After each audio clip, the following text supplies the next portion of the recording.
Texas springs back to life within the next few fucking seconds. Streeter changed their testing cycle. Usually they're 3 minutes alert, 3 minutes attack, but it just did 2 minutes of alert. That's cool.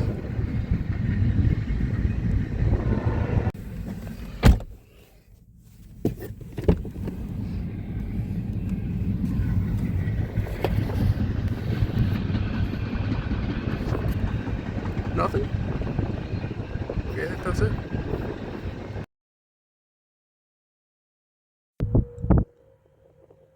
Still sitting in the parking lot. This thing didn't do attack, but there's this LaSalle nuclear power plant doing their test, finally. It seems like Constellation does theirs always 10 minutes late. Because LaSalle's just not going off at 10:10, and then back in July, when it went to that 135 all the way in Clinton, it didn't go off till 10:12.